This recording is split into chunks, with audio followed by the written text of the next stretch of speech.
Right BRS working president KTR ఈసీని అయితే కలిశారు. అనంతరం మీడియాతో మాట్లాడుతున్నారు. ఇప్పుడు లైవ్ చూద్దాం.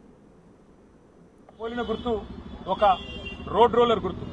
ఒక ఇండిపెండెంట్ అభ్యర్థి పోటీ చేస్తే ఆయనకి 27,000 ఓట్లు వచ్చినాయి. ఆయన ప్రచారం కూడా చేయలేదు. ఎందుకు చెప్తా ఉన్నా ఇదంతా అంటే ఇట్లా మా పార్టీకి ఒకసారి కాదు ఎన్నో సందర్భాల్లో నష్టం జరిగింది. మొన్న జరిగిన సాధారణ ఎన్నికల్లో కూడా మేము 14 సీట్లు 6,000 కంటే తక్కువ ఓట్లతో ఓడిపోయాం. అక్కడ కూడా మరి చాలా చోట్ల ఈ chapati maker, road roller, ship ఇట్లా 8 గుర్తులు ఏవైతే మా కారు గుర్తును పోలిన గుర్తులున్నాయో వాటి వల్ల కూడా మాకు చాలా నష్టం జరిగింది. వాటిని తక్షణమే తొలగించాలని చెప్పి కూడా ఎన్నికల కమిషన్ను మేము కోరినాము.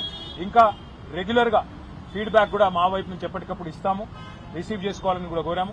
ఎన్నికల కమిషన్ కూడా వివిధ రాష్ట్రాలు పర్యటించాలి, ప్రజల్ని కూడా కాన్ఫిడెన్స్ లో తీసుకోవాలి. ఎక్కడికక్కడ అవసరమైతే మరి గ్రాస్ రూట్ లెవెల్లో కూడా ఎన్జీఓలతో, ప్రజా సంఘాలతో, ఎందుకంటే ఓన్లీ పొలిటికల్ పార్టీసే కాదు ప్రజా సంఘాలతో కూడా మీరు చర్చించండి. ప్రజల వాయిస్ కూడా మీరు వినండి. అవసరమైతే దక్షిణాదిలో, హైదరాబాద్ లో, మరో చోట, మరో ప్లేస్ లో పిలిచి అందరినీ కూడా మాట్లాడించి వాళ్ళ అభిప్రాయాలు కూడా తీసుకుని సంస్కరణలు తీసుకొని రావాలి అని చెప్పి మా పార్టీ తరఫున వివరంగా చెప్పడం జరిగింది. మరి వారు అన్ని కూడా సానుకూలంగా విన్నారు. మరి ఇంకో మాట కూడా వారు చెప్పారు, మీరు ఇది మొదటిసారి కాదు, మళ్లీ మళ్లీ రండి, ఏమైనా కంప్లైంట్లు ఉంటే కూడా తప్పకుండా రండి అన్నారు. మేము వారికి చెప్పాము. మా రాజ్యసభ సభ్యులు, మా ఫ్లోర్ లీడర్ సురేష్ రెడ్డి గారు, రవిచంద్ర గారు, మా వినోద్ గారు రెగ్యులర్ గా వస్తారు పార్టీ నుంచి.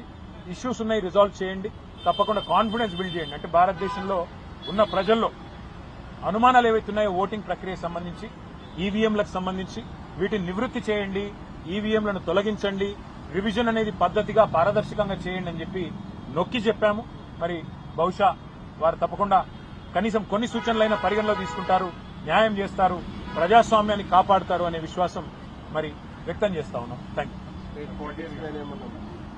మళ్ళీ మాట్లాడుకుందాం. ఇవాళ జాతీయ స్థాయిలో ఎంత బ్రహ్మాండమైన బీహార్లో జరుగుతున్న ఎన్నికల సవరణ ప్రత్యేక జాబితా ఉంది. దేశవ్యాప్తంగా పెద్ద ఎత్తున అన్ని పార్టీలు ఆందోళన చేస్తున్నాయి. సుప్రీంకోర్టులో కూడా చేస్తున్నారు. ఈ విషయంలో మీరు ఇవాళ ఎన్నికల కమిషన్ తీసుకున్నారు. రాబోయే రోజుల్లో ఈ అంశంలో ఇతర పార్టీలతో కలిసి పనిచేయడం కానీ, లేదు న్యాయస్థానాన్ని ఆశ్రయించడం కానీ, ఆ రకంగా బీఆర్ఎస్ కార్యాచరణ ఉండే అవకాశం ఉంటుంది. ఇవాళ బీహార్లో జరిగిన దానిలో ఉన్న లోపాలు కనుక మనం అరికట్టకపోతే రేపు తెలంగాణలో కూడా జరుగుతాయి. కాబట్టి ఇదొక బీహార్లో ఉన్న రాజకీయ పార్టీల సమస్య కాదు, ఈ దేశంలోని అన్ని రాజకీయ పార్టీలు ప్రజల సమస్య. ఎందుకంటే ఇంతకుముందు మేము ఎలక్షన్ కమిషనర్ గారికి ఒకటే చెప్పాం, సార్ మీరు ఎవరైనా అనర్హుడికి ఒక ఓటు వచ్చినా పర్వాలేదు, కానీ అర్హుడు ఒక్కరు కూడా ఓటు కోల్పోవడానికి వీల్లేదు. ఆ సూత్రం పాటించండి.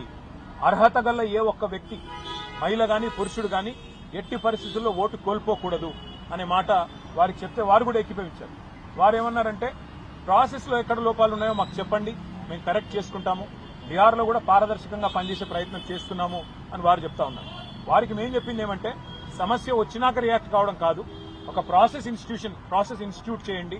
తాలూకా లెవెల్ దాకా, మండల్ లెవెల్ దాకా కూడా మీరు అన్ని పార్టీలను సంప్రదింపులోకి తీసుకొని, కాన్ఫరెన్స్ లో తీసుకొని, అవసరమైతే మండల్ లెవెల్లో కూడా కమిటీలు ఏర్పాటు చేసి అందులో ప్రతి పార్టీకి కూడా భాగస్వామ్యం కల్పించినట్టయితే ఏ ఓట్లు పోతున్నాయి, ఎందుకు పోతున్నాయి అనే లిస్టు అవసరమైతే అక్కడికక్కడే డిస్ప్లే చేయగలిగితే పంచాయతీ ఉండదని చెప్పి వారికి చెప్పాము. వారేమన్నారంటే పార్లమెంట్ లో గొడవ చేయడం కాదు, వాళ్ళందరినీ వచ్చి మాకు కూడా చెప్పమనండి, మేమేం తప్పు చేస్తున్నామో చెప్పమనండి, మేము కూడా చెప్తాము సమాధానం, అంతేగాని మమ్మల్ని బయట అంటే లాభం లేదు, మీలాగా వాళ్ళని కూడా రమ్మనండి, మేము టైం ఇస్తాము, వచ్చి చెప్పమనండి, మాకు అభ్యంతరం లేదన్నారు. మేమైతే బీహార్ ప్రజల తరఫున, భారతదేశ ప్రజల తరఫున ప్రజల్లో ఉన్న అనుమానాలను గట్టిగా ఎలక్షన్ కమిషన్ దృష్టికి తెచ్చాము. మరి వారు కొన్ని చిన్న చిన్న సవరణలు చేసుకుంటే దేశానికి మంచిది, ప్రజాస్వామ్యం.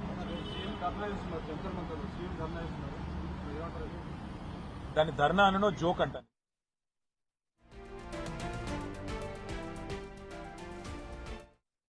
You're cutting a very cruel joke on the backward classes of this state. అంటే బీసీలను మోసం చేస్తూ మీరు దగా చేస్తున్నారు, వంచిస్తున్నారని చెప్పాం.